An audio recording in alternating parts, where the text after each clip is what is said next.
피를 흘리며 죽어가는 거대한 독사.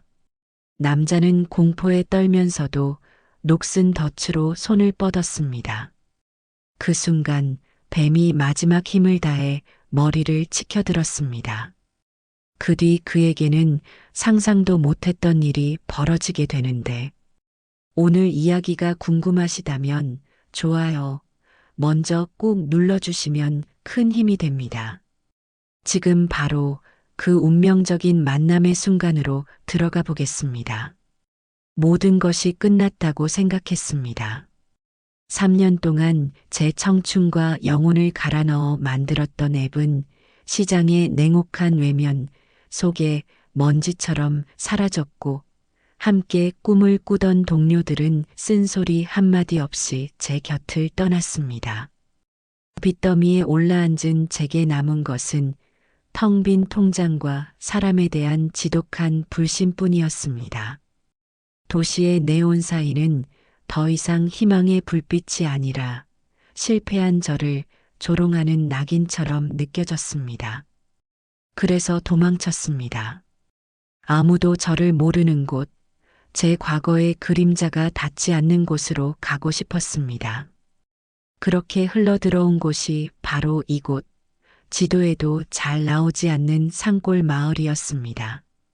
휴대폰 신호마저 가물가물한 이곳의 낡은 흙집은 세상으로부터 저를 완벽하게 격리시켜줄 유일한 피난처처럼 보였습니다.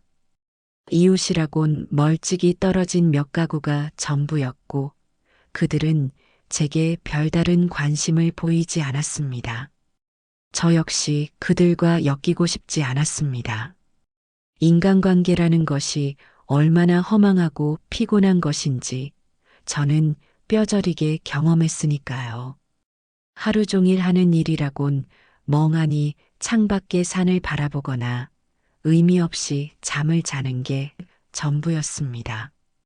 밥은 끼니를 때우기 위해 억지로 입에 밀어 넣었고, 밤이 되면 실패의 기억들이 악몽처럼 저를 덮쳐왔습니다. 나는 왜 실패했을까? 어디서부터 잘못된 걸까? 메비우스의 띠처럼 반복되는 자책 속에서 제 영혼은 서서히 갉아먹히고 있었습니다. 그날도 여느 때와 같이 무기력한 오후였습니다. 곰팡내 나는 방 안에만 틀어박혀 있다가는 정말 이대로 썩어버릴 것 같다는 위기감에 저는 마지못해 몸을 일으켜 집을 나섰습니다.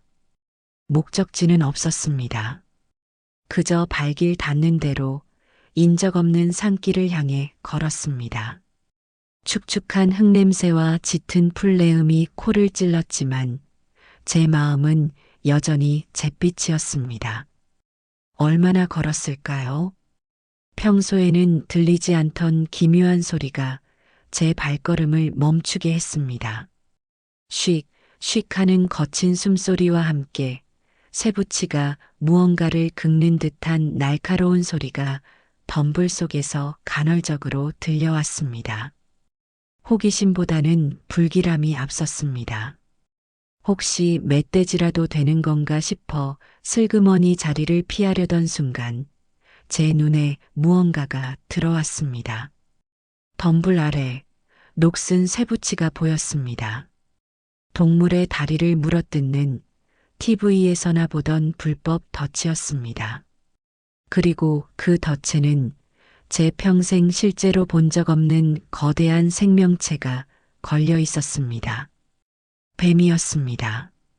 어림잡아 제 팔뚝보다 굵고 길이는 2미터는 좋게 넘어 보이는 거대한 구렁이였습니다. 칠흑같이 검은 비늘은 윤기를 잃고 흙먼지로 뒤덮여 있었고, 몸통 한가운데를 잔인하게 파고든 덫이 쇠이빨 주변은 시뻘건 피로 흥건했습니다. 녀석은 고통에 몸부림치며 벗어나려 할수록 덫은 더욱 깊숙이 살을 파고들었습니다. 쉭, 쉭 하는 소리는 녀석의 고통스러운 숨소리였습니다. 순간 온몸에 털이 곤두서는 듯한 공포가 저를 덮쳤습니다. 뱀. 그것도 저렇게 거대한 뱀은 본능적인 혐오와 두려움을 불러일으키기에 충분했습니다. 당장이라도 돌아서서 도망치고 싶었습니다. 나와는 상관없는 일이야. 저런 흉물스러운 것이 죽든 말든 내가 알 바 아니지. 제 안의 냉소적인 목소리가 속삭였습니다. 하지만 발걸음이 떨어지지 않았습니다. 고통 속에서도 저를 발견하고는 경계심 가득한 눈으로 응시하는 녀석의 눈빛 때문이었습니다. 그 작고 검은 눈동자 안에는 분노와 공포, 그리고 체념이 뒤섞여 있었습니다. 마치 모든 것을 잃고 덫에 걸려버린 제 자신의 모습을 보는 것 같았습니다. 잔인한 세상이라는 덫에 걸려 발버둥 칠수록 상처만 깊어지던 지난날의 제가 저 뱀의 모습 위로 겹쳐 보였습니다. 한참을 망설였습니다. 저 뱀이 독사일지도 모른다는 생각, 구해주려다 물리기라도 하면 이 외딴 산속에서 꼼짝없이 죽을 수도 있다는 두려움이 엄습했습니다. 하지만 차마 외면할 수는 없었습니다. 여기서 이 녀석을 버려두고 간다면 저는 평생 저 고통스러운 눈빛을 잊지 못할 것 같았습니다. 어차피 실패한 인생, 여기서 뱀에 물려 죽는다고 해도 크게 아쉬울 것도 없다는 자포자기의 심정마저 들었습니다. 저는 주위를 둘러보아 길고 튼튼한 나뭇가지를 주워들었습니다.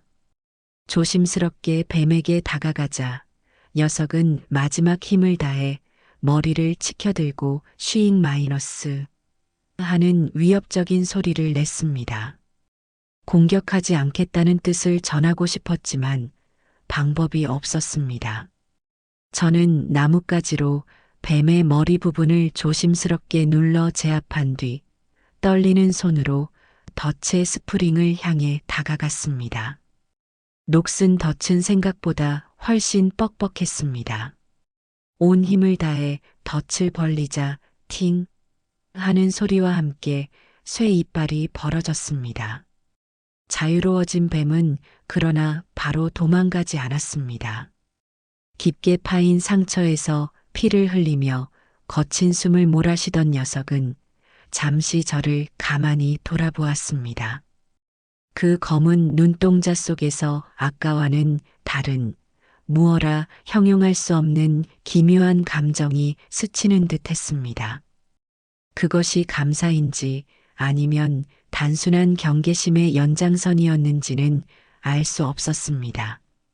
몇 초간의 정적이 흐른 뒤 녀석은 천천히 몸을 돌려 숲을 속으로 스르르 사라졌습니다.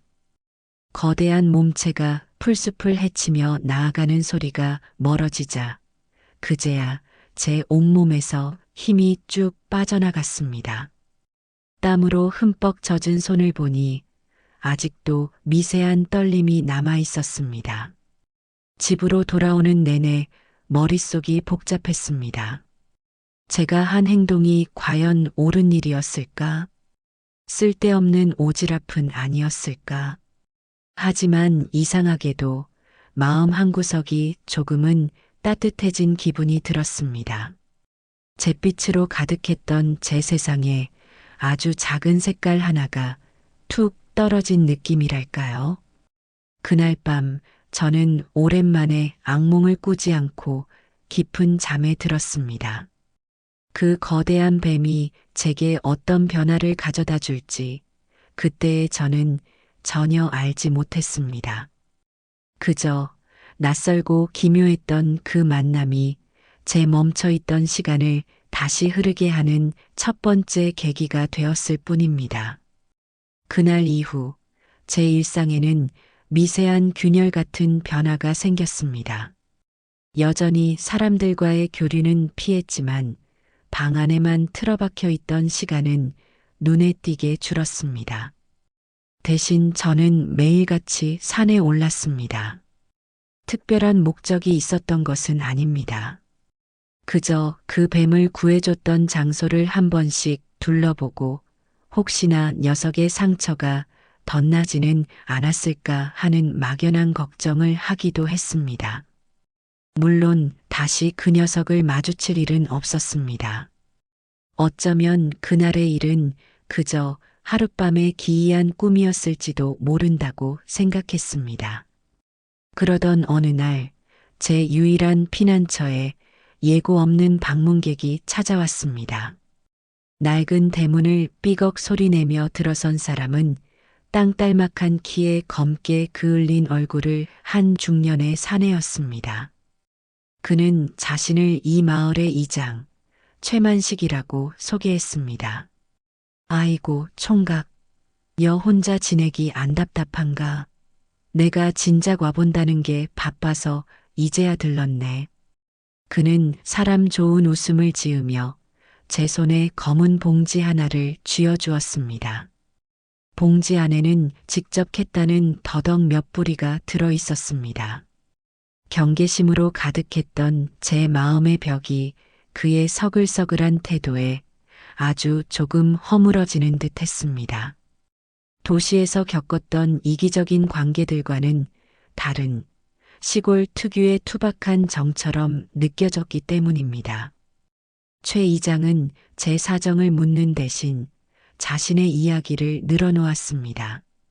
젊은 사람들이 다 떠나버린 마을에 활기가 필요하다느니 총각처럼 젊은 사람이 들어와서 자기는 너무 기쁘다느니 하는 말들이었습니다. 그는 제 어깨를 툭툭 치며 어려운 거 있으면 언제든 이장한테 말여. 다 해결해 줄 테니께라고 호언장담했습니다.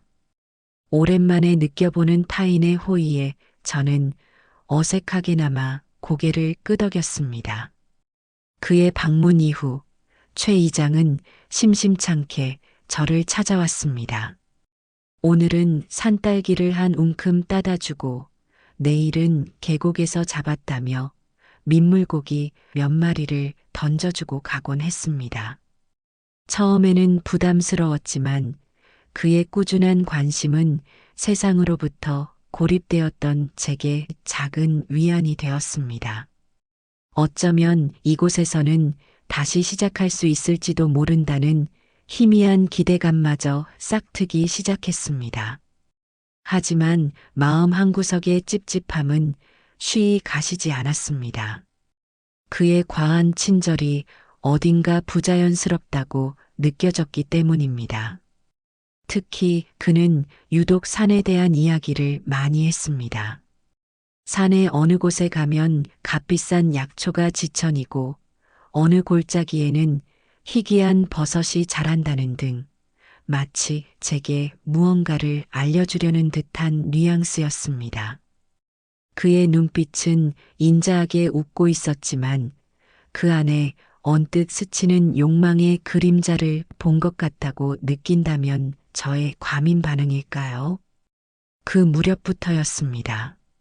산에 오를 때마다 누군가 저를 지켜보는 듯한 기묘한 느낌에 사로잡히기 시작한 것은 분명 제 주위에는 아무도 없는데 등 뒤에서 서늘한 시선이 느껴졌습니다. 인기척에 놀라 뒤를 돌아보면 바람에 흔들리는 나뭇잎 소리뿐 그 무엇도 보이지 않았습니다. 하지만 저는 확신할 수 있었습니다. 보이지 않는 곳에서 무언가가 저의 일거수일투족을 관찰하고 있다는 것을요. 그 시선은 적이라기보다는 마치 제 의도를 파악하려는 듯한 집요한 관찰에 가까웠습니다. 어느 날 오후 저는 그 시선의 주인을 얼핏 목격하고 말았습니다. 바위 틈을 지나던 순간 햇살을 받아 반짝이는 검은 비늘이 쏜살같이 시야에서 사라지는 것을 본 것입니다. 심장이 쿵 하고 내려앉았습니다. 그 뱀 진홍이었습니다. 녀석이 죽지 않고 살아있다는 안도감과 함께 왜 저 녀석이 나를 몰래 지켜보는 것일까 하는 의문이 꼬리를 물었습니다. 혹시 그날의 일로 저를 자신의 영역을 침범한 적으로 인식한 것은 아닐까? 아니면 또 다른 위험을 경고하려는 것일까? 알 수 없는 불안감이 엄습했습니다. 마음이 복잡해진 저는 산 아래 작은 찻집으로 향했습니다. 마을의 터줏대감이라는 찻집 할머니라면 무언가 알지 않을까 하는 막연한 기대 때문이었습니다. 찻집에 들어서자 희끗희끗한 머리를 쪽진 할머니가 찻잔을 닦으며 저를 물끄러미 바라보았습니다. 산에 뭐 꿀단지라도 숨겨놨나. 매일같이 오르내리는구먼. 무심한 듯 툭 던지는 할머니의 말에 저는 뜨끔했습니다. 제가 산에 자주 오르는 것을 이미 알고 계셨던 겁니다. 저는 멋쩍게 웃으며 찻값과 함께 최 이장에게 받았던 더덕 몇 뿌리를 계산대 위에 올려놓았습니다. 더덕을 본 할머니의 표정이 순간 미묘하게 굳어지는 것을 저는 놓치지 않았습니다. 최 이장이 준 게야? 네. 저 좋으라고 챙겨주시더라고요. 제 대답에 할머니는 헛웃음을 치시더니 의미심장한 말씀을 툭 던지셨습니다. 공짜는 없는 법이요. 특히 저 산에서 나는 것들은 더더욱 그렇지. 산의 주인에게 함부로 해코지한 자는 반드시 그 대가를 치르게 되는 법이니께 총각도 조심하는 게 좋을 게야. 산의 주인. 그 단어가 제 뇌리에 깊숙이 박혔습니다. 할머니가 말하는 산의 주인이란 과연 무엇일까요? 단순한 미신이나 전설 같은 이야기일까요? 아니면 그 이상의 의미가 담겨 있는 걸까요? 할머니의 말은 최 이장에 대한 저의 막연한 불안감을 더욱 증폭시켰습니다. 그의 친절 뒤에는 정말로 다른 목적이 숨겨져 있는 것일지도 모릅니다. 찻집을 나와 집으로 돌아오는 길, 머릿속은 온통 혼란으로 가득했습니다. 사람 좋은 얼굴의 최 이장, 저를 지켜보는 검은 뱀의 시선, 그리고 산의 주인을 언급하던 할머니의 경고. 이 세 가지가 서로 얽히며 거대한 물음표를 만들어냈습니다. 저는 지금 보이지 않는 무언가의 한가운데에 서 있는 기분이었습니다. 한쪽에서는 달콤한 미끼를 던지며 저를 유혹하고 다른 한쪽에서는 침묵의 시선으로 저를 지켜보고 있습니다. 과연 저는 누구를 믿고 무엇을 경계해야 하는 걸까요? 그날 밤 저는 창밖의 거대한 산의 실루엣을 바라보며 생각했습니다. 제가 도망쳐온 이곳은 과연 저의 안식처가 될 수 있을까요? 아니면 도시보다 더 위험하고 예측 불가능한 또 다른 덫의 시작일까요?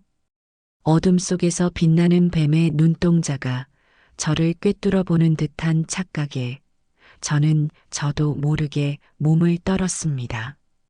불길한 예감은 언제나 틀리는 법이 없다는 것을 그때의 저는 아직 알지 못했습니다. 찻집 할머니의 경고는 제 마음속에 박힌 가시처럼 내내 저를 괴롭혔습니다.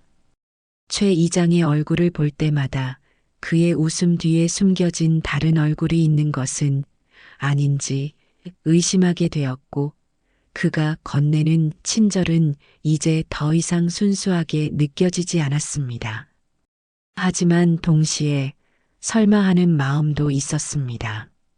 모든 것을 잃고 이곳까지 흘러들어온 제게 그가 얻을 것이 무엇이 있겠습니까?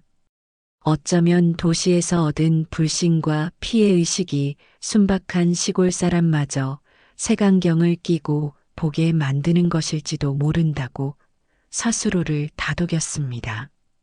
그러던 며칠 뒤 최 이장이 또다시 저를 찾아왔습니다. 이번 그의 손에는 아무것도 들려있지 않았지만 그의 눈은 평소보다 훨씬 더 반짝이고 있었습니다. 그는 제 어깨에 팔을 척 두르며 은밀한 목소리로 속삭였습니다. 강 총각, 내가 아주 기가 막힌 정보를 하나 알아왔어. 그의 입에서 나온 이야기는 실로 놀라웠습니다. 산 정상 부근 인적이 거의 닿지 않는 깊은 골짜기에 아주 희귀한 약용 버섯 군락지가 있다는 것이었습니다.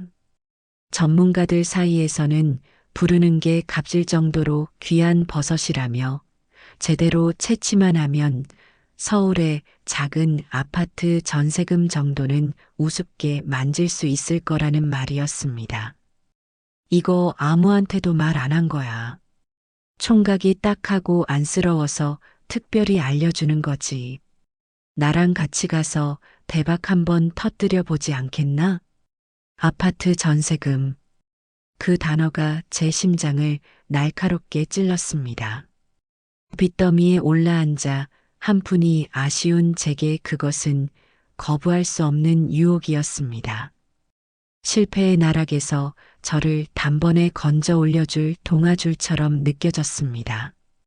할머니의 경고와 그에 대한 의심이 머릿속을 맴돌았지만 돈에 대한 원초적인 욕망은 그 모든 이성적인 경고를 흐릿하게 만들었습니다. 생각할 시간을 좀 주세요. 저는 즉답을 피했습니다. 하지만 제 목소리가 미세하게 떨리고 있다는 것을 최 이장은 이미 눈치챈 듯 했습니다. 그는 만족스러운 미소를 지으며 말했습니다. 그래, 천천히 생각해봐. 마음 정해지면 내일 아침에 마을 회관 앞으로 나오라고. 같이 갑세.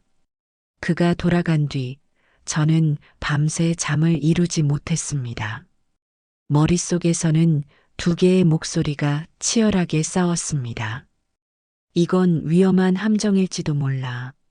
세상에 공짜는 없어. 라고 경고하는 이성의 목소리와 이건 다시 일어설 절호의 기회야. 이 기회마저 놓치면 넌 영원히 실패자로 남게 될 거야. 라고 속삭이는 욕망의 목소리가 팽팽하게 맞섰습니다. 결국 욕망이 이겼습니다. 저는 이번 한 번뿐이라고 스스로를 합리화했습니다. 이 돈만 손에 쥐면 모든 빚을 청산하고 이곳을 떠나 다시 시작할 수 있을 거라고 그렇게 믿고 싶었습니다.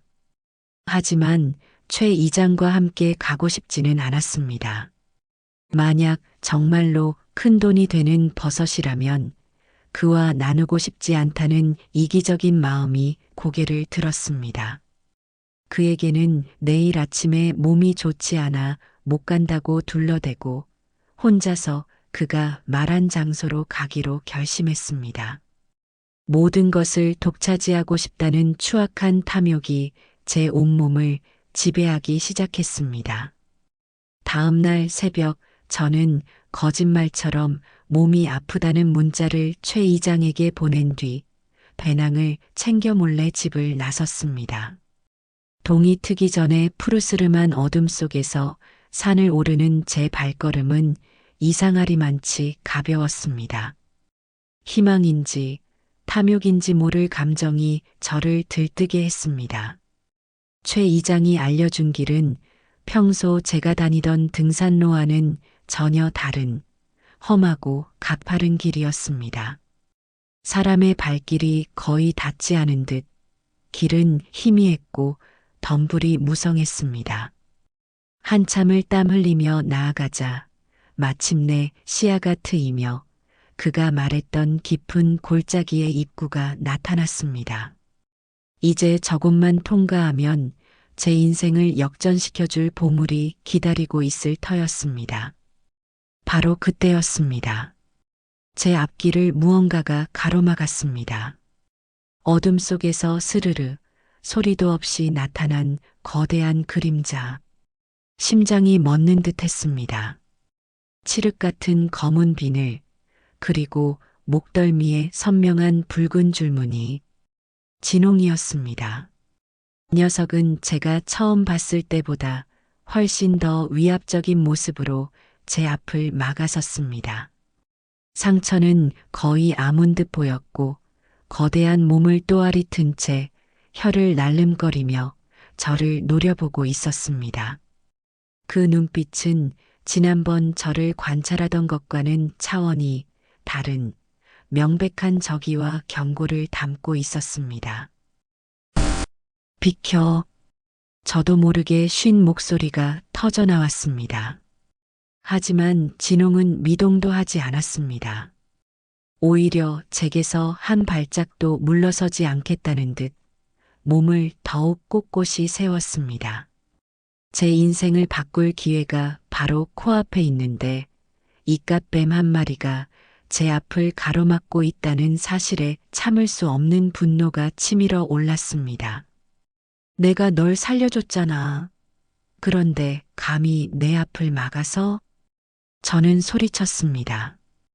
은혜를 원수로 갚는 녀석의 행동에 배신감마저 들었습니다. 저는 땅에 떨어진 굵은 나뭇가지를 집어들었습니다. 위협해서라도 쫓아낼 생각이었습니다. 하지만 제가 나뭇가지를 들어 올리는 순간 진홍의 행동은 더욱 격렬해졌습니다. 녀석은 쉬이잉 마이너스 하는 섬뜩한 소리를 내며 굵은 꼬리로 바닥을 세차게 내리쳤습니다. 퍽! 퍽! 흙먼지가 튀어오르고 그 소리는 조용한 새벽의 숲을 뒤흔들었습니다. 그것은 단순한 위협이 아니었습니다. 마치 온몸으로 가지마. 제발 가지마. 라고 외치는 듯한 필사적인 몸짓이었습니다. 하지만 탐욕에 눈이 먼 제게는 그저 저를 방해하는 회방꾼의 발악으로밖에 보이지 않았습니다. 분노와 조급함에 이성을 잃은 저는 결국 해서는 안 될 행동을 하고 말았습니다. 이 멍청한 짐승 같으니라고. 저는 고함을 지르며 녀석을 향해 나뭇가지를 휘둘렀습니다. 녀석을 다치게 할 생각은 없었습니다. 그저 겁을 주어 쫓아내고 싶었을 뿐입니다. 나뭇가지는 녀석의 몸을 스치고 땅바닥을 때렸습니다. 그 순간 진홍의 움직임이 멈췄습니다. 녀석은 더 이상 소리를 내지도 꼬리를 치지도 않았습니다. 그저 검고 깊은 눈으로 저를 가만히 응시할 뿐이었습니다. 그 눈빛 속에서 저는 읽었습니다. 분노도 공포도 아니었습니다. 그것은 깊은 슬픔과 실망, 그리고 체념이었습니다. 마치 너는 결국 여기까지구나 라고 말하는 듯한 그 눈빛에 제 심장이 서늘하게 얼어붙는 것 같았습니다. 휘둘렀던 나뭇가지를 든 제 손이 부끄러움에 파르르 떨려왔습니다. 제가 무슨 짓을 한 걸까요? 제 목숨을 구해줬을지도 모르는 생명체에게 저는 고작 돈 몇 푼 때문에 폭력을 휘두른 것입니다. 그 순간 제 안을 가득 채웠던 뜨거운 탐욕이 차갑게 식어내리는 것을 느꼈습니다. 정적이 흘렀습니다. 숲의 모든 소리가 멎고 오직 저와 진홍 그리고 제 손에 들린 나뭇가지만이 존재하는 듯한 시간이었습니다. 녀석의 검고 깊은 눈동자는 더 이상 저를 향해 분노를 뿜어내지 않았습니다. 그 안에는 제가 감히 헤아릴 수 없는 깊은 슬픔과 체념만이 담겨 있었습니다. 마치 모든 것을 포기한 현자의 눈빛 같았습니다. 그 눈빛은 수만 개의 바늘이 되어 제 양심을 쿡쿡 찔러댔습니다. 방금 전까지 저를 지배했던 뜨거운 탐욕은 온데간데 없이 사라지고 그 자리에는 차가운 수치심과 자기 혐오가 밀려들었습니다. 제가 무슨 짓을 한 걸까요? 고작 돈 때문에, 썩어 빠진 욕심 때문에, 어쩌면 저를 위해 그 자리에 있었을지도 모르는 생명에게 씻을 수 없는 상처를 주려 했습니다. 덫에 걸려 고통스러워하던 녀석의 눈빛과 지금 저를 바라보는 녀석의 눈빛이 겹쳐지며 제 심장을 후벼 팠습니다. 미안하다. 저도 모르게 나직한 사과가 터져 나왔습니다. 목소리는 갈라졌고 들고 있던 나뭇가지를 힘없이 땅에 떨어뜨렸습니다. 쿵 하는 소리와 함께 제 안의 마지막 욕망의 끈도 함께 끊어져 내리는 듯 했습니다. 이제 버섯이고 뭐고 다 상관없었습니다. 저는 그저 이 부끄러운 상황에서 벗어나고 싶었습니다. 제가 한 발짝 뒤로 물러서는 순간이었습니다. 우웅 마이너스. 아주 미세한 그러나 분명한 진동이 제 발바닥을 통해 온몸으로 전해져 왔습니다. 땅이 낮게 울고 있었습니다. 처음에는 대수롭지 않게 생각했습니다.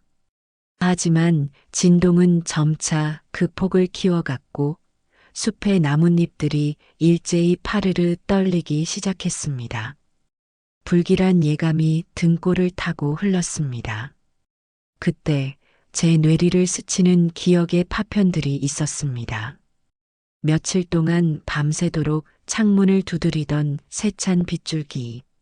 그리고 산의 주인에게 함부로 해코지한 자는 반드시 그 대가를 치른다던 찻집 할머니의 의미심장한 경고. 이 모든 것이 하나의 그림처럼 맞춰지기 시작했습니다. 이것은 공격이 아니었습니다. 위협도 아니었습니다. 이것은 경고였습니다. 진홍은 저를 공격하려던 것이 아니었습니다. 저를 막아서려던 것도 아니었습니다. 녀석은 저를 구하려고 했던 것입니다. 이 미친 짓을 멈추게 하려고 죽음의 길로 들어서려는 저를 필사적으로 막아 세우고 있었던 겁니다. 꼬리로 땅을 치던 그 격렬한 몸짓은 분노의 표현이 아니라 위험을 알리는 절박한 신호였습니다. 깨달음은 한순간에 찾아왔습니다. 온몸의 피가 차갑게 식는 듯한 공포가 저를 덮쳤습니다. 안 돼. 저는 본능적으로 소리치며 뒷걸음질 쳤습니다. 한 발, 두 발 미친 듯이 뒤로 물러났습니다. 진홍은 여전히 그 자리에 서서 저를 지켜보고 있었습니다. 마치 이제라도 알아차렸느냐고 묻는 듯 했습니다. 그리고 바로 그 순간 세상이 무너지는 듯한 굉음이 고막을 찢었습니다. 콰 마이너스. 제가 서 있던 바로 앞, 불과 몇 걸음 앞의 땅이 거대한 아가리를 벌리며 통째로 무너져 내렸습니다. 제가 그토록 가고 싶어 했던 그 골짜기로 향하는 길이 흙과 나무와 돌덩이를 집어삼키며 순식간에 사라져 버렸습니다. 거대한 흙먼지가 폭풍처럼 휘몰아치며 제 온몸을 덮쳤고 저는 중심을 잃고 바닥에 나뒹굴었습니다. 귀가 먹먹했습니다. 눈을 뜰 수 없었습니다. 뿌연 흙먼지 속에서 저는 미친 듯이 기침을 해댔습니다. 몇 초였을까요? 아니, 몇 분이었을까요? 시간이 얼마나 흘렀는지 가늠할 수 없었습니다. 서서히 흙먼지가 가라앉고 저는 떨리는 몸을 일으켜 눈앞의 광경을 마주했습니다. 믿을 수 없었습니다. 조금 전까지 제가 서 있던 그 자리는 흔적도 없이 사라지고 그 자리에는 수십 미터 아래로 아찔하게 파인 거대한 절벽이 생겨나 있었습니다. 만약 제가 진홍의 경고를 무시하고 한 발짝만 더 내디뎠더라면 저는 저 흙더미와 함께 흔적도 없이 사라졌을 것입니다. 제 인생을 역전시켜줄 보물은 그곳에 없었습니다. 그곳에 있었던 것은 오직 끔찍한 죽음뿐이었습니다. 다리에 힘이 풀려 주저앉았습니다. 심장은 미친 듯이 날뛰었고 온몸이 사시나무처럼 떨려왔습니다. 죽음의 문턱에서 돌아온 자의 생생한 공포였습니다. 저는 멍하니 무너져 내린 절벽을 바라보았습니다. 그리고 천천히 고개를 돌려 진홍이 있던 자리를 보았습니다. 녀석은 그곳에 없었습니다. 마치 자신의 임무를 다했다는 듯 소리 없이 사라진 후였습니다. 녀석이 있던 자리에는 굵은 꼬리가 땅을 내리치며 만들었던 깊은 자국만이 선명하게 남아 있었습니다. 저는 그 자국을 보며 울음을 터뜨렸습니다. 그것은 공포의 눈물도 안도의 눈물도 아니었습니다. 제 어리석음과 탐욕에 대한 참회의 눈물이자 말 못하는 짐승이라 치부했던 생명에 대한 미안함과 고마움이 뒤섞인 뜨거운 눈물이었습니다. 저는 그 자리에 한참을 주저앉아 있었습니다. 산사태가 휩쓸고 간 상처와 제 마음속에 남은 상처를 번갈아 바라보았습니다. 최 이장은 알고 있었을까요? 이 산사태를. 그래서 저를 이곳으로 보낸 것일까요? 그저 운 나쁜 사고로 저를 처리하기 위해? 생각은 꼬리에 꼬리를 물고 끔찍한 방향으로 뻗어나갔습니다. 그의 인자한 웃음 뒤에 숨겨진 서늘한 눈빛이 떠올랐습니다. 그의 과한 친절과 집요한 유혹이 이제야 이해가 되기 시작했습니다. 저는 그의 탐욕을 위한 장기말에 불과했을지도 모릅니다. 정신을 차리고 자리에서 일어섰습니다. 더 이상 이곳에 머물러서는 안 됐습니다. 저는 무너진 산길을 뒤로하고 비틀거리는 걸음으로 산을 내려오기 시작했습니다. 이제 더 이상 저는 과거의 제가 아니었습니다. 저는 죽음의 문턱에서 살아 돌아왔고 제 목숨을 구해준 존재의 의미를 깨달았습니다. 그리고 제게 죽음을 선물하려 했던 자의 얼굴을 똑똑히 기억하게 되었습니다. 산을 내려오는 내내 제 머릿속에는 단 하나의 생각만이 맴돌았습니다. 이대로 끝낼 수는 없다. 이것은 더 이상 돈의 문제가 아니었습니다. 제 목숨과 저를 구해준 존재에 대한 존엄의 문제였습니다. 진실을 밝혀야만 했습니다. 그 거대한 산의 심장이 제게 경고한 진짜 이유를 이제는 제가 찾아내야만 했습니다. 산에서 내려온 저는 사람이 아니었습니다. 흙먼지를 뒤집어 쓴 채 넋이 나간 몰골로 비틀거리며 걷는 제 모습은 마치 무덤에서 기어 나온 유령 같았을 겁니다. 집으로 돌아와 거울을 본 순간 저는 제 자신의 모습에 소스라치게 놀랐습니다. 공포와 분노 그리고 혼란으로 이글거리는 낯선 눈동자가 저를 바라보고 있었습니다. 그것은 더 이상 도시의 실패에 좌절하던 무기력한 패배자의 눈이 아니었습니다. 죽음의 문턱에서 돌아와 반드시 밝혀내야 할 진실을 마주한 자의 눈이었습니다. 샤워기에서 쏟아지는 차가운 물줄기에도 머릿속의 열기는 식지 않았습니다. 굉음과 함께 무너져 내리던 흙더미, 저를 막아서던 진홍의 필사적인 몸짓, 그리고 같이 가서 대박 한번 터뜨리자던 최 이장의 기름진 목소리가 끊임없이 귓가에 맴돌았습니다. 이것은 사고가 아니었습니다. 명백한 살인 미수였습니다. 최 이장은 알고 있었던 겁니다. 며칠간 쏟아진 폭우로 그 지역의 집안이 약해져 있다는 사실을, 어쩌면 그가 직접 산사태를 유도했을지도 모른다는 끔찍한 상상까지 들었습니다. 그는 왜 저를 죽이려 했을까요? 단순히 제가 그의 탐욕에 방해가 되었기 때문일까요? 아니면 제가 모르는 더 큰 비밀이 이 산에 숨겨져 있는 걸까요? 그때 마을 스피커에서 요란한 사이렌 소리와 함께 최 이장의 목소리가 울려 퍼졌습니다. 아, 주민 여러분께 알립니다. 오늘 새벽 산사태로 인해 등산로 일부가 유실되었습니다. 안전을 위해 당분간 입산을 전면 금지합니다. 다시 한번 알려드립니다. 그의 목소리는 태연했습니다. 마치 아무것도 모른다는 듯 마을의 안전을 걱정하는 자상한 이장의 목소리 그대로였습니다. 저는 온몸에 소름이 돋는 것을 느꼈습니다. 저 가증스러운 위선 뒤에 숨겨진 그의 진짜 얼굴을 떠올리자 치밀어 오르는 분노에 주먹이 부들부들 떨렸습니다. 저는 결심했습니다. 이대로 당하고만 있을 수는 없다고.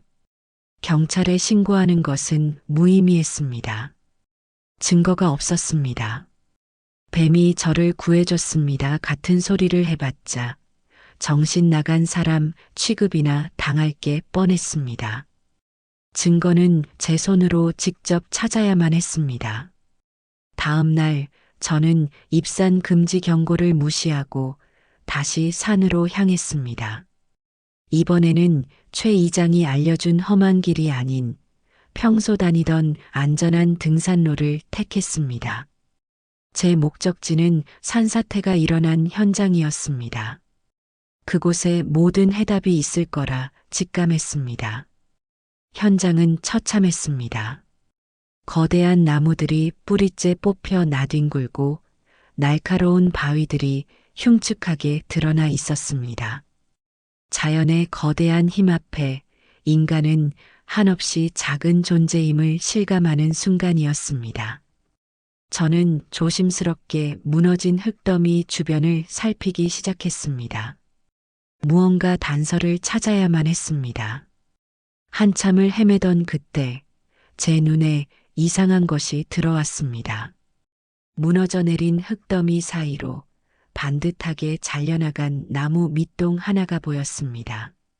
자연적으로 부러지거나 뿌리째 뽑힌 것이 아니었습니다. 마치 예리한 톱으로 자른 듯 단면이 너무나도 매끄러웠습니다. 저는 주변을 더 자세히 살폈습니다.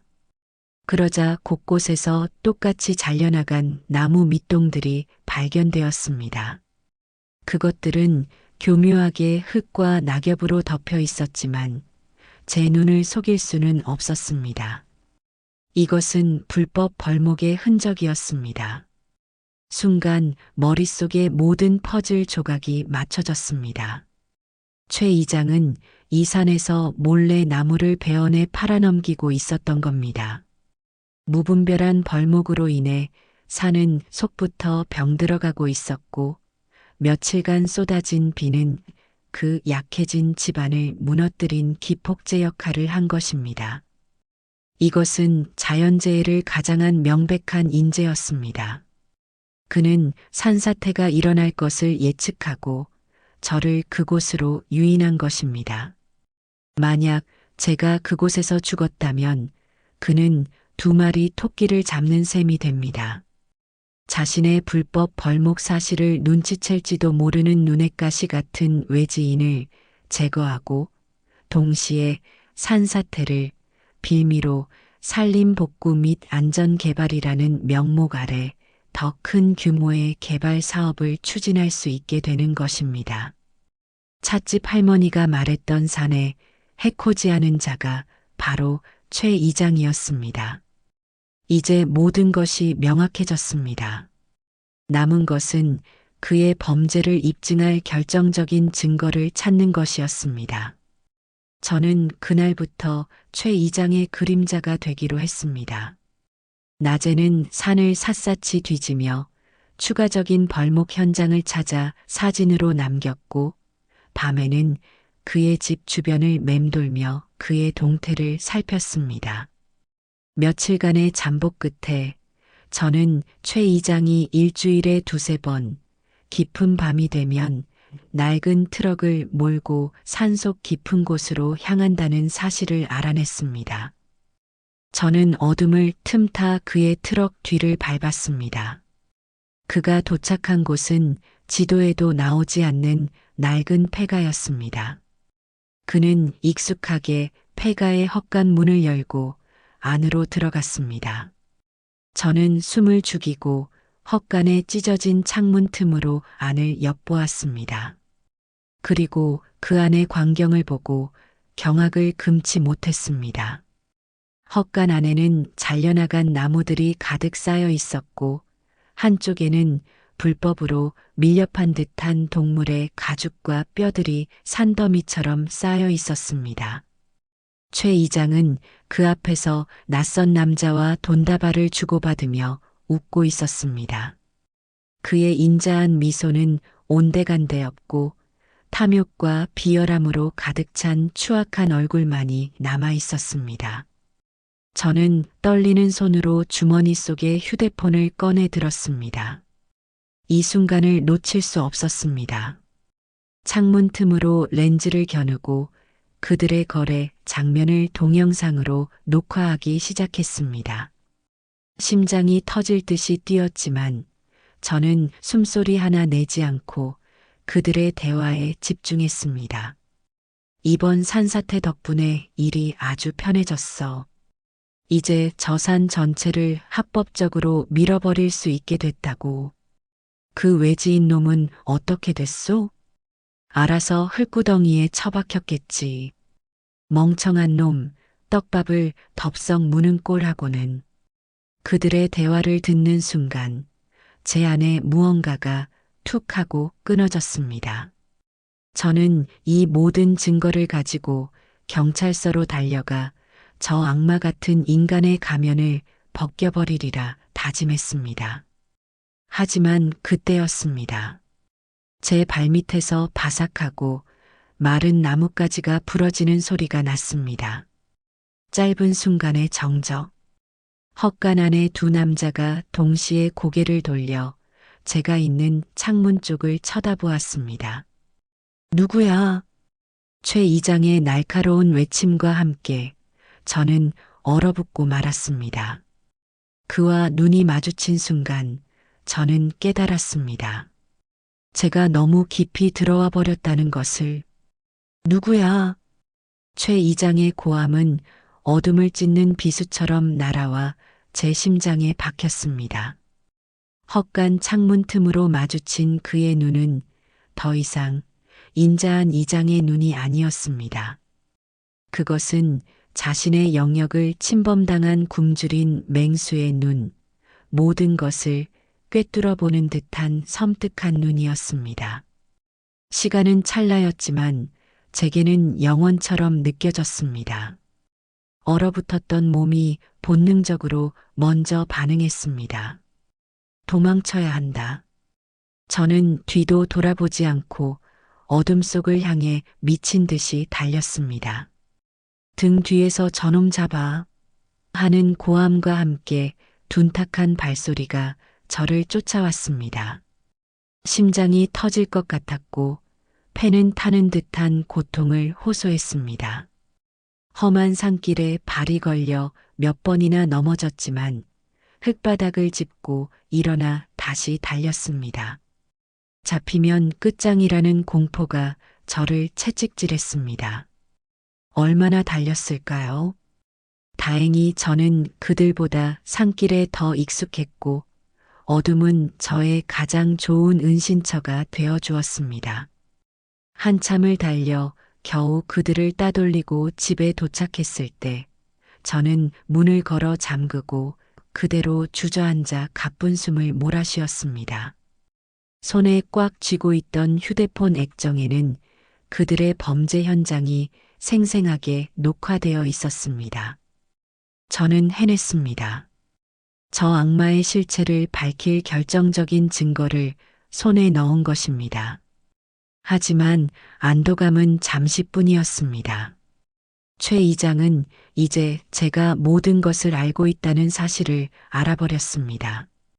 그는 저를 가만두지 않을 것입니다. 이 작은 마을에서 저는 이제 완벽한 표적이 되었습니다. 밤이 깊어질수록 불안감은 그림자처럼 스멀스멀 피어올라 제 목을 조여왔습니다. 창밖에서 들리는 작은 부스럭 소리에도 심장이 철렁 내려앉았고 저는 뜬 눈으로 밤을 지새워야 했습니다. 다음 날 아침 마을의 분위기는 완전히 달라져 있었습니다. 제가 집 밖을 나서자 마주치는 마을 사람들마다 저를 이상한 눈으로 쳐다보며 수군거렸습니다. 어제까지 저를 향해 어색하게나마 목례를 건네던 이들의 눈에는 이제 노골적인 경계심과 적의가 서려 있었습니다. 마치 제가 전염병 환자라도 된 듯 저를 슬금슬금 피하는 것이 느껴졌습니다. 불길한 예감은 찻집에 들렀을 때 확신으로 바뀌었습니다. 늘 저를 무심한 듯 챙겨주시던 찻집 할머니마저 저를 외면했습니다. 제가 말을 걸자 할머니는 한숨을 쉬며 나지막이 말했습니다. 총각, 당분간은 몸살이는 게 좋을 게야. 마을 여론이 안 좋아. 할머니의 말에 따르면 오늘 아침부터 최 이장이 마을을 돌아다니며 저에 대한 헛소문을 퍼뜨리고 다녔다고 합니다. 제가 도시에서 큰 사고를 치고 도망 온 정가자라느니 밤마다 산에 올라 불을 지르려 하는 정신 이상자라느니 하는 터무니없는 악의적인 이야기들이었습니다. 순박한 마을 사람들은 이장의 말을 그대로 믿어버렸고 저는 하룻밤 사이에 마을 전체의 공공의 적이 되어버린 것입니다. 이것이 최 이장의 방식이었습니다. 그는 저를 물리적으로 위협하기 전에 사회적으로 먼저 완벽하게 고립시키고 있었습니다. 저를 도와줄 사람, 제 말을 믿어줄 사람을 단 한 명도 남기지 않으려는 치밀하고 악랄한 계획이었습니다. 저는 거대한 거미줄의 한가운데에 걸린 나비처럼 옴짝달싹할 수 없는 무력감에 휩싸였습니다. 그날 오후 저는 결심했습니다. 더 이상 지체할 시간이 없다고. 이 증거를 가지고 당장 마을을 떠나 가장 가까운 도시의 경찰서로 가야겠다고 마음먹었습니다. 짐을 챙길 것도 없었습니다. 휴대폰과 지갑만 챙겨 집을 나서려던 순간이었습니다. 쿵, 쿵, 쿵. 누군가 제 집의 낡은 대문을 거칠게 두드렸습니다. 최 이장이었습니다. 하지만 그는 혼자가 아니었습니다. 그의 옆에는 건장한 체격의 낯선 남자 2명이 서 있었습니다. 어젯밤 헛간에서 봤던 그 남자와는 또 다른 인물들이었습니다. 강 총각, 잠깐 얘기 좀 하지. 최 이장의 목소리는 평소처럼 부드러웠지만 그의 눈은 웃고 있지 않았습니다. 저는 문을 열어주지 않고 버텼습니다. 무슨 일이시죠? 할 말 없습니다. 어허, 이 양반이. 좋게 말할 때 문 여는 게 좋을 텐데. 그의 말투가 험악하게 변했습니다. 저는 문고리를 꽉 잡고 버텼지만 건장한 남자 둘이 힘을 주어 밀치자 낡은 나무 문은 힘없이 열리고 말았습니다. 그들이 집 안으로 들이닥치는 순간 저는 뒷문으로 도망치려 했습니다. 하지만 다른 남자가 이미 뒷문을 막아선 뒤였습니다. 저는 도간에 든 쥐였습니다. 어딜 가려고? 우리 아직 할 얘기가 남았잖소? 최 이장이 비릿한 미소를 지으며 제게 다가왔습니다. 그는 제 손에 들린 휴대폰을 낚아챘습니다. 이걸로 뭘 그리 열심히 찍었을까? 어디 나도 좀 구경해 봅시다. 그는 제 휴대폰의 갤러리를 열어 어젯밤 제가 찍은 동영상을 확인했습니다. 영상이 재생되는 동안 그의 표정은 차갑게 굳어갔습니다.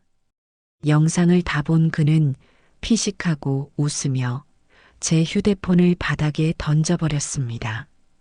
그리고는 구둣발로 사정없이 짓밟았습니다.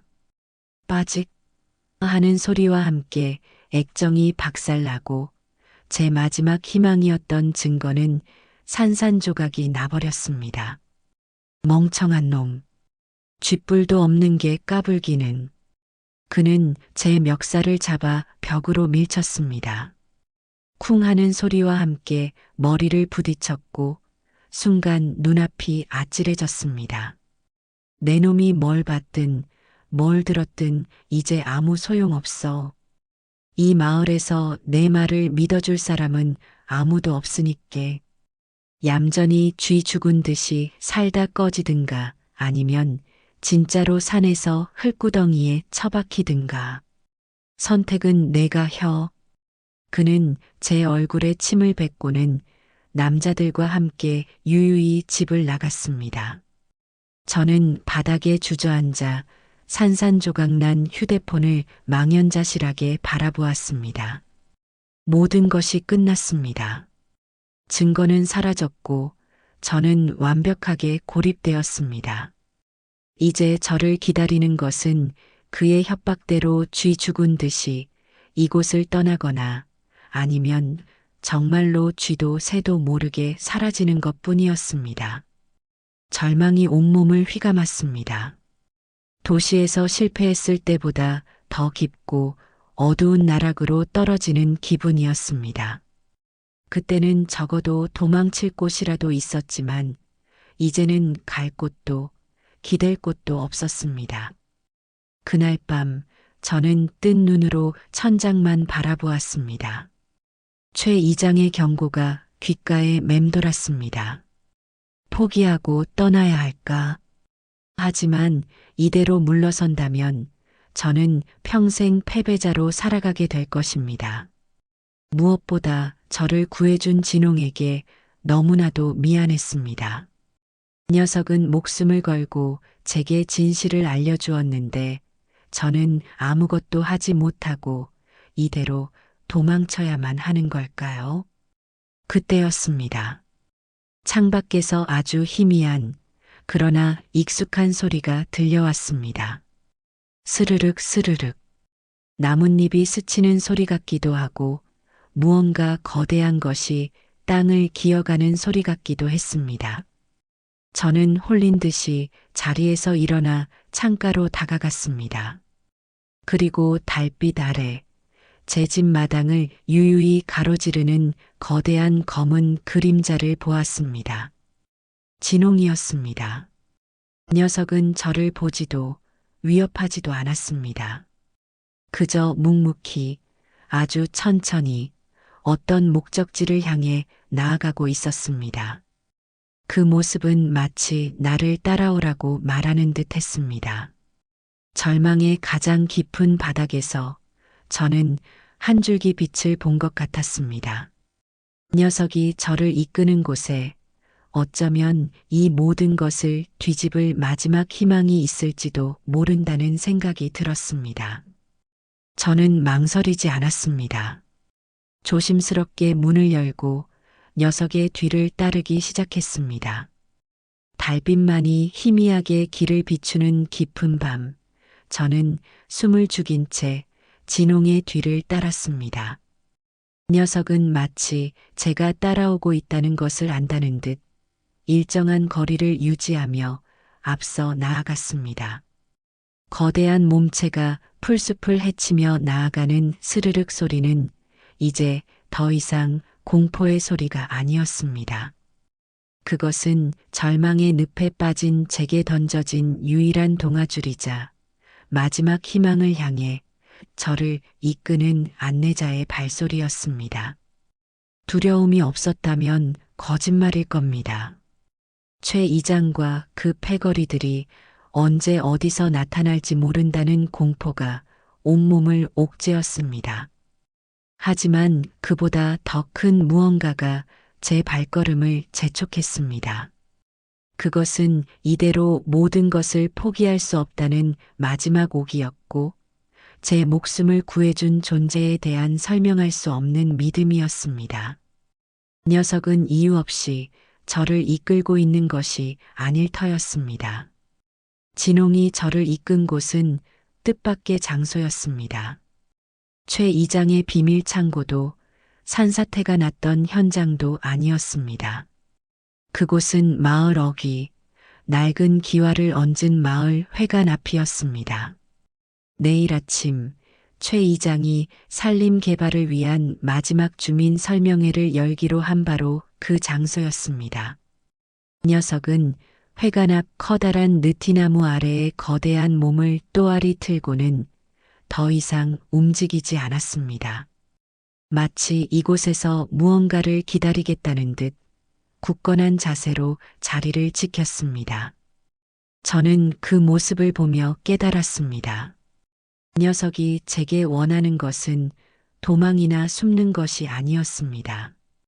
정면으로 부딪히라는, 피하지 말고 맞서 싸우라는 무언의 메시지였습니다. 그 순간 제 안에서 무언가 뜨거운 것이 다시 차오르는 것을 느꼈습니다. 휴대폰은 부서졌고 증거 영상은 사라졌습니다. 저를 믿어줄 사람은 아무도 없습니다. 하지만 제게는 아직 끝나지 않은 이야기가 있었습니다. 그리고 그 이야기의 가장 중요한 증인이 바로 제 눈앞에 있었습니다. 다음 날 아침 마을 회관은 사람들로 북적였습니다.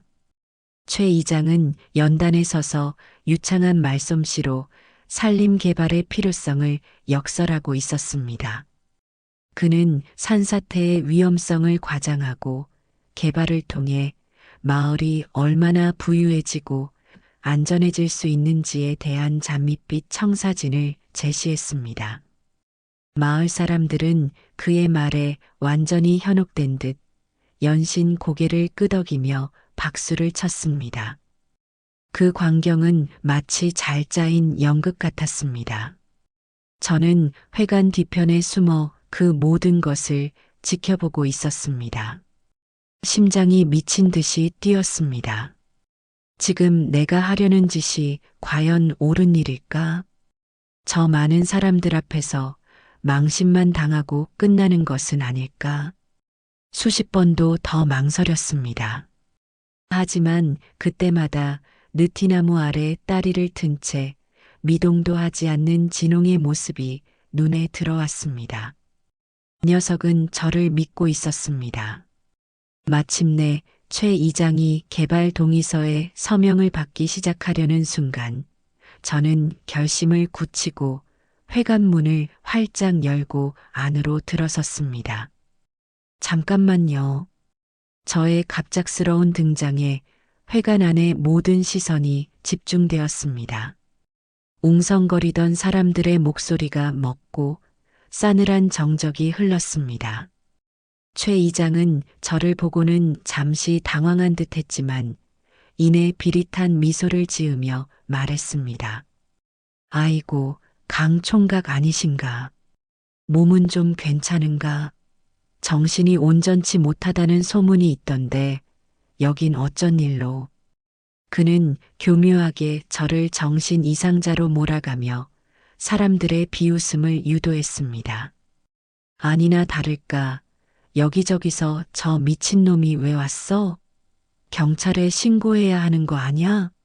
하는 수군거림이 들려왔습니다. 저는 그의 말을 무시하고 연단 앞으로 걸어 나갔습니다. 그리고 회관 안의 모든 사람들을 향해 외쳤습니다.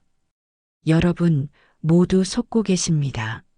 이번 산사태는 자연재해가 아닙니다. 최 이장의 불법 벌목 때문에 일어난 인재입니다. 그는 이 산을 팔아넘기기 위해 저를 죽이려고까지 했습니다. 제 외침에 회관은 다시 한번 술렁였습니다. 하지만 그들의 눈에는 동정이나 믿음이 아닌 황당함과 조롱만이 가득했습니다. 저놈이 진짜 미쳤구나. 증거도 없이 어디다 대고 헛소리야.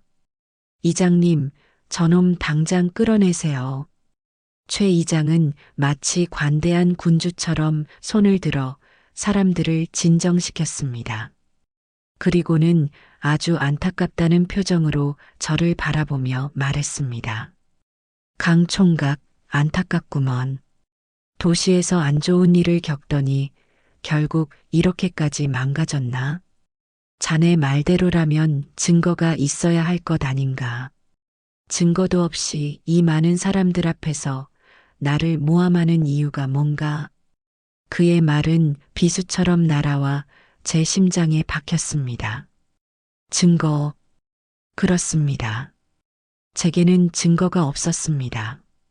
그의 말대로 저는 그저 망상에 사로잡힌 미치광이에 불과했습니다. 사람들의 비웃음 소리가 점점 더 커지고 저는 고개를 숙일 수밖에 없었습니다. 모든 것이 끝났다고 생각하는 순간이었습니다.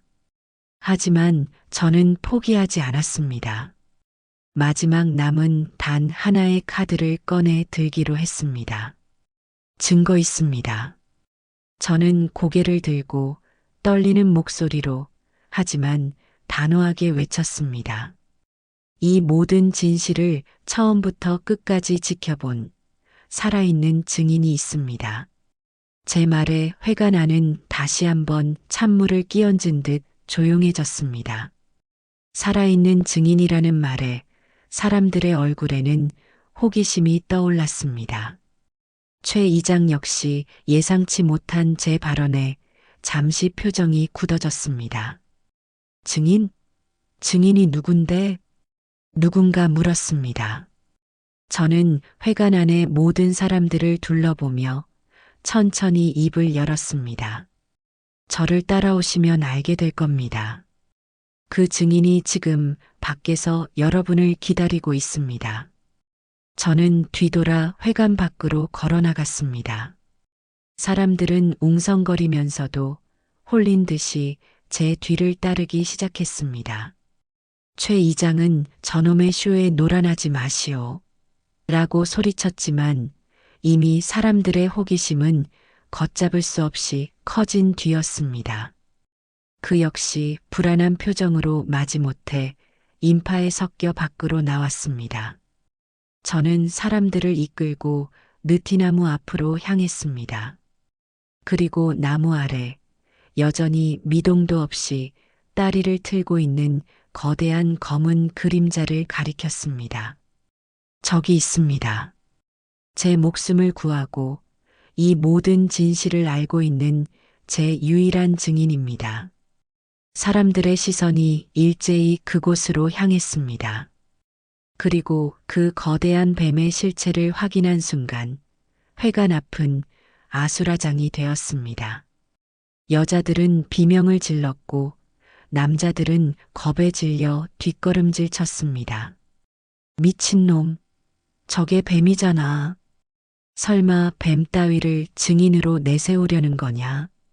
최 이장은 그 광경을 보고는 안도와 조롱이 섞인 폭소를 터뜨렸습니다. 하하, 내가 뭘 했소?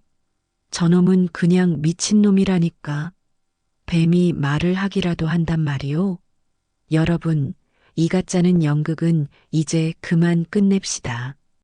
그는 승리를 확신했습니다. 저를 완벽하게 사회에서 매장시킬 수 있는 최고의 기회라고 생각했을 겁니다. 사람들도 모두 저를 미치광이로 취급하며 등을 돌리려 했습니다.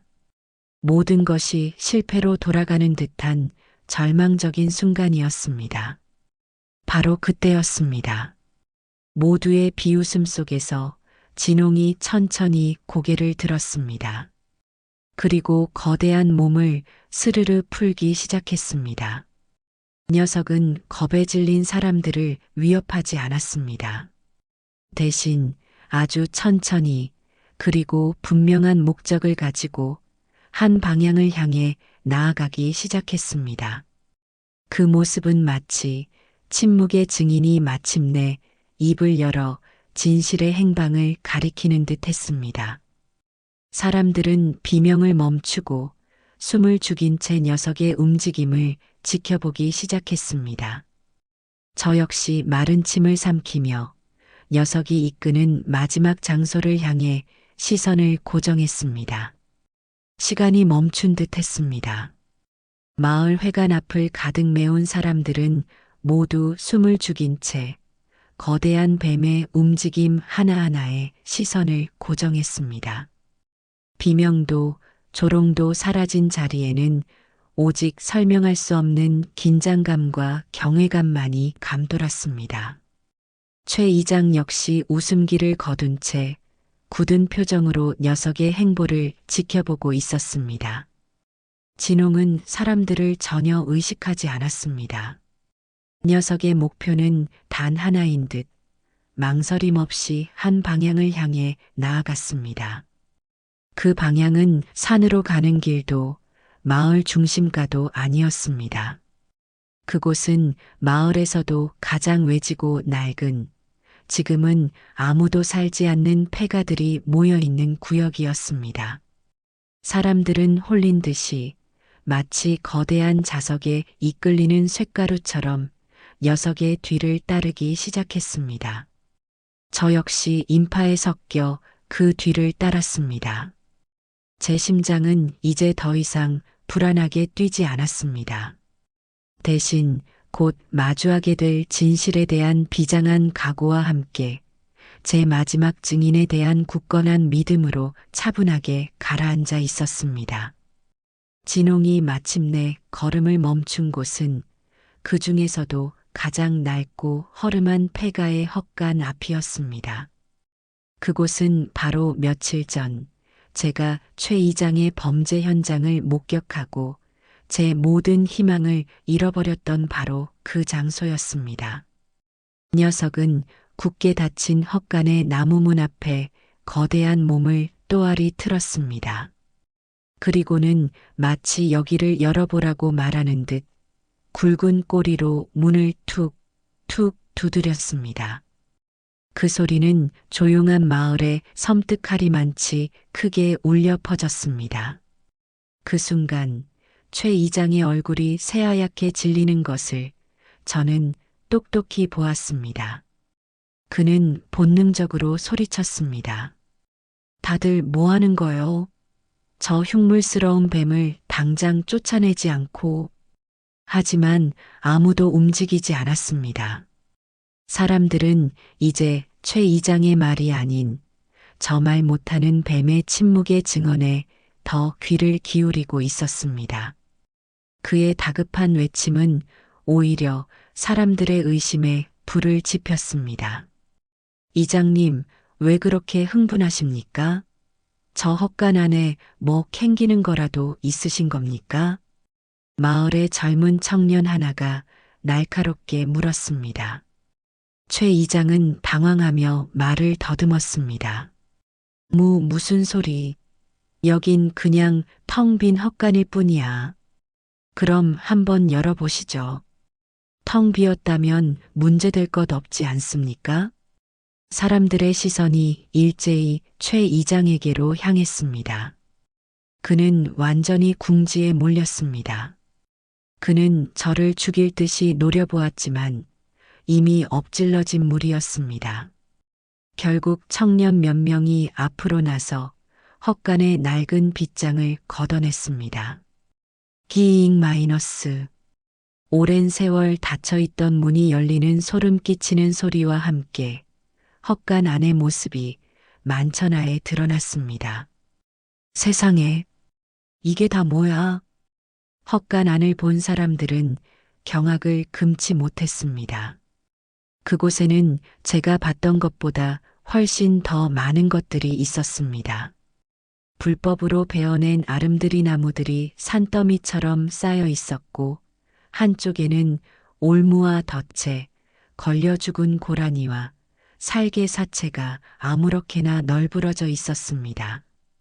그리고 그 옆에는 제가 산에서 봤던 것과 똑같은 종류의 녹슨 덫들이 수십 개나 쌓여 있었습니다. 그것은 한 인간의 탐욕이 만들어낸 거대하고 추악한 무덤이었습니다. 모든 것이 명백해졌습니다. 제가 찍었던 영상보다 훨씬 더 강력하고 그 어떤 말보다 웅변적인 증거가 눈앞에 펼쳐진 것입니다. 최 이장은 그 자리에 주저앉아 고개를 숙였습니다. 그의 모든 위선과 거짓이 벗겨지고 탐욕스러운 민낯만이 남았습니다. 사람들은 분노했습니다. 자신들이 믿었던 이장에게 철저히 배신당했다는 사실에 치를 떨었습니다. 누군가 경찰에 신고했고 잠시 후 도착한 경찰은 최 이장과 그의 공범들을 현장에서 체포했습니다. 쇠고랑을 차고 끌려가면서도 그는 여전히 저를 원망스러운 눈으로 노려보고 있었습니다. 하지만 저는 더 이상 그가 두렵지 않았습니다. 모든 소동이 끝나고 사람들은 뿔뿔이 흩어졌습니다. 하지만 저는 그 자리를 떠나지 못했습니다. 저는 조용히 이 모든 것을 가능하게 해준 나의 유일한 증인, 진홍에게로 다가갔습니다. 녀석은 여전히 헛간 앞을 지키고 있었습니다. 저는 녀석의 앞에 조심스럽게 무릎을 꿇었습니다. 그리고 진심을 다해 말했습니다. 고맙다. 정말 고맙다. 제 목소리는 떨리고 있었습니다. 녀석이 제 말을 알아들었을 리 없겠지만 저는 제 마음이 전해졌으리라 믿었습니다. 진홍은 잠시 저를 물끄러미 바라보았습니다. 그 검고 깊은 눈동자 속에서 저는 더 이상 슬픔이나 경고를 읽을 수 없었습니다. 그저 깊고 고요한 마치 모든 것을 이해한다는 듯한 평온함만이 담겨 있었습니다. 녀석은 천천히 몸을 돌렸습니다. 그리고는 자신이 처음 나타났던 곳, 저 깊고 푸른 산을 향해 스르르 나아가기 시작했습니다. 저는 녀석이 숲속으로 완전히 사라질 때까지 그 자리에 서서 녀석의 마지막 뒷모습을 배웅했습니다. 그 후 저는 마을을 떠나지 않았습니다. 도시로 돌아가 다시 실패한 삶을 반복하고 싶지 않았습니다. 대신 저는 이곳에 남아 망가진 산을 되살리는 일에 참여하기로 했습니다. 마을 사람들은 이제 더 이상 저를 미치광이 취급하지 않았습니다. 그들은 제게 진심으로 사과했고 저를 마을의 새로운 일원으로 따뜻하게 맞아주었습니다. 저는 종종 산에 오릅니다. 산에 오를 때마다 저는 혹시나 그 녀석을 다시 만날 수 있을까 주위를 둘러보곤 합니다. 하지만 그날 이후 저는 단 한 번도 진홍을 보지 못했습니다. 어쩌면 녀석은 자신의 소임을 다하고 이제는 산의 가장 깊은 곳에서 평화롭게 살아가고 있는지도 모릅니다. 저는 이제 압니다. 제가 우연히 구해준 것은 한 마리의 뱀이 아니었다는 것을. 그것은 병들어 신음하던 산의 심장이었고 인간의 탐욕에 경고를 보내는 자연의 목소리였다는 것을요. 그리고 그날 덫에 걸린 뱀을 구해준 것이 아니라 오히려 덫에 걸려있던 제 자신의 영혼이 구원받았다는 사실을 말입니다. 오늘도 저는 산을 오릅니다. 햇살을 받아 반짝이는 나뭇잎 사이로 언뜻 검고 붉은 비늘이 스쳐 지나가는 것 같은 환상을 봅니다. 그럴 때마다 저는 미소 지으며 나지막이 속삭입니다. 잘 지내지? 나도 잘 지내고 있어. 이 산이 온전히 제 모습을 되찾는 날, 어쩌면 우리는 다시 만날 수 있을지도 모르겠습니다. 오랜 친구처럼 말없이 서로를 마주보며 말입니다. 오늘의 이야기는 여기까지입니다. 한 남자의 절망적인 도피로 시작된 이 이야기는 우리에게 많은 질문을 던집니다. 우리는 과연 눈에 보이는 것만을 믿고 살아가는 것은 아닐까요? 그리고 우리가 하찮게 여기거나 두려워하는 존재들 속에 어쩌면 가장 중요한 진실과 지혜가 숨겨져 있는 것은 아닐까요? 오늘 이야기가 여러분의 마음에 깊은 울림과 여운을 남겼기를 바랍니다. 여러분의 삶에도 살해자의 진홍처럼 예기치 못한 순간에 나타나 새로운 길을 열어주는 소중한 인연이 함께하기를 진심으로 기원하겠습니다. 오늘 이야기가 좋으셨다면 구독과 좋아요로 저희에게 작은 응원을 보내주시면 감사하겠습니다.